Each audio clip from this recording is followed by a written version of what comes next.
Yo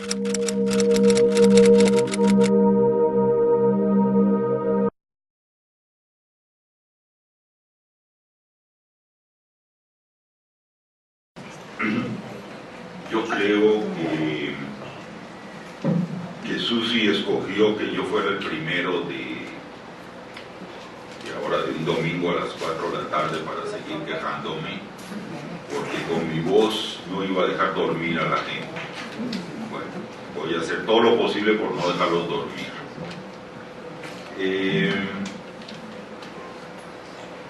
Quiero también decirles que Ezra se echó la mitad de mi plática.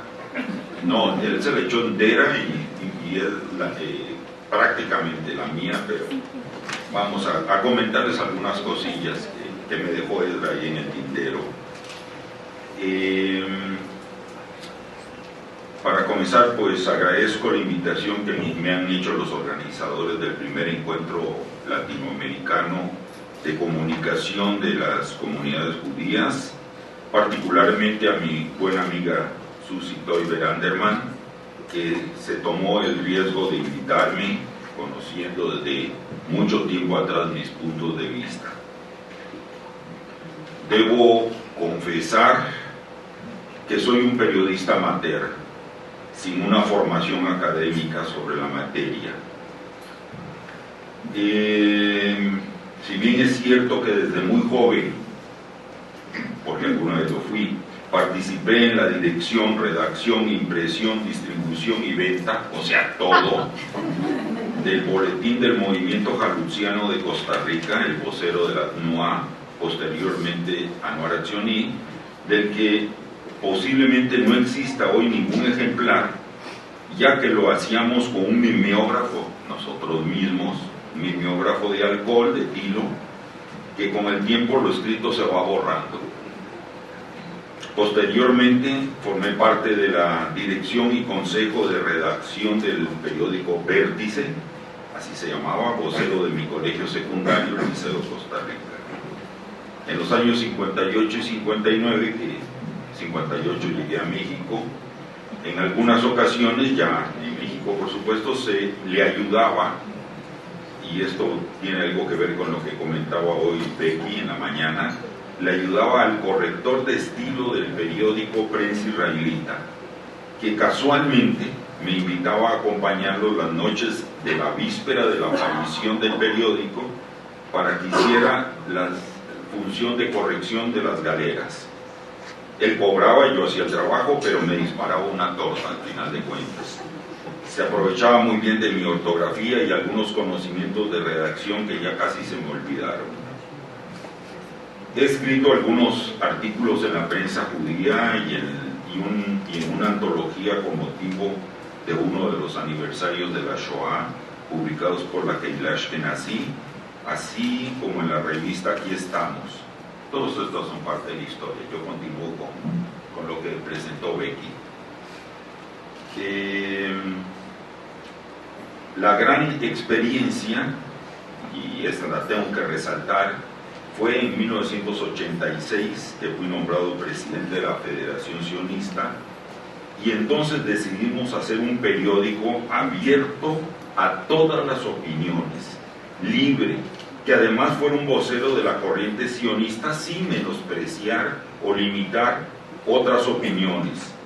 Lo llamamos Kol Sioní y lo conformamos algunos desconocidos de esa época, muy jóvenes aún, como Silvia Cherem, como Susi Toiber, como Frida Schwartz, como Marcos Meta, y yo, que yo era el mayor de todos, pero además colaboraban Ezra Shabot, puros desconocidos, Esther Shabot, aquí a mi izquierda, Eduardo Cohen, Golde Cuquier,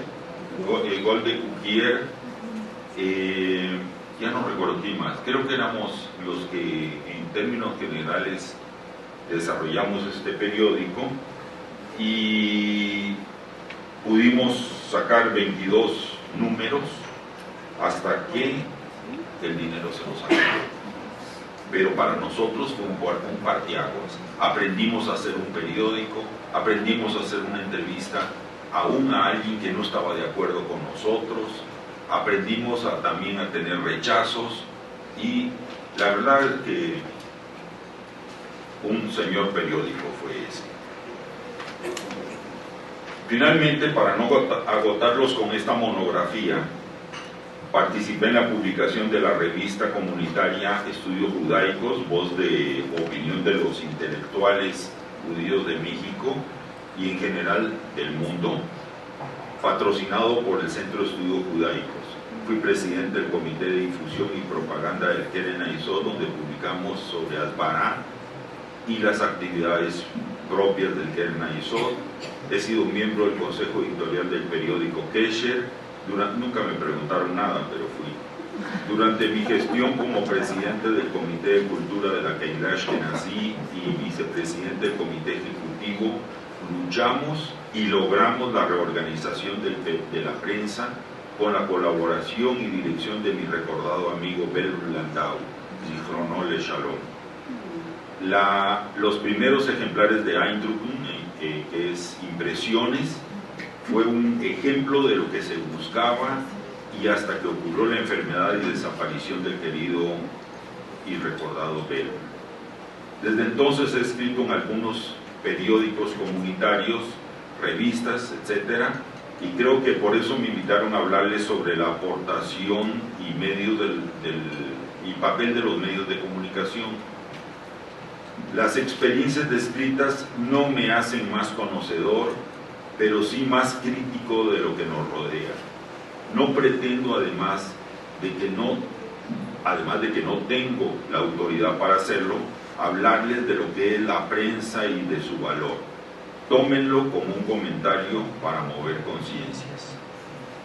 La prensa para mí es un espacio de libertad de expresión, y si no es así, no es prensa. No podemos confundir prensa con boletines, con notas informativas, con embutes o cualquier elemento parecido. La prensa debe ser bidireccional, con lectores hacia el exterior y con la capacidad de recibir retroalimentación de los mismos. Debe tener, quienes hagan prensa, la capacidad de ser analíticos de los contenidos y tener claro el contexto del texto. Por supuesto, lo que se plantee debe ser trascendente y con historicidad, pero lo más importante es que la prensa debe ser crítica y autocrítica, y aceptar además críticas de los de afuera. No debe ser selectiva, pero no debe ser represiva ni restrictiva. El idioma debe ser claro y general para todos, con una ortografía correcta y técnicas de redacción adecuada. Esto no significa que los 140 caracteres no puedan estar bien redactados y no puedan tener buena ortografía. El periódico, revista o página web deben tener una presentación agradable, cómoda a la vista y además tener accesibilidad. Si alguien pretendiera hoy revisar la prensa judía de los últimos 50 años y a través de ella pretendiera escribir la historia de la comunidad, un frentón recibiría de seguro.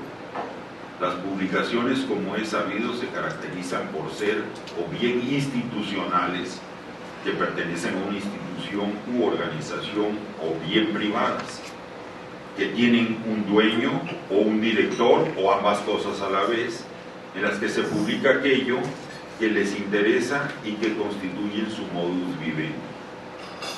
En el primer caso, todo lo que se publica se hace bajo una línea editorial muy precisa. Por lo general, no hay autocrítica, simplemente se describe lo que se hace, sin tamizar y generalmente en una forma simple y descriptiva. Estas son las características de la prensa institucional, y aunque se dan, pero muy eventualmente, con algunas excepciones, la política general es de no agresión, no hagan olas, no crítica, no compromiso. Por lo general, la dirección de la prensa acusa una falta en general de profesionalismo y las excepciones son claras. Por lo tanto, son notorias las fallas en el análisis de contenidos, en la profundización de los temas, en la direccionalidad de los intereses, incluso mismo de la comunidad o de la institución que las patrocina. En la prensa privada es aún peor esta situación, ya que la dependencia de los anuncios hace que los canales se adecúen a los intereses de los anunciantes y en más de un caso obligan a cambiar por completo la línea editorial.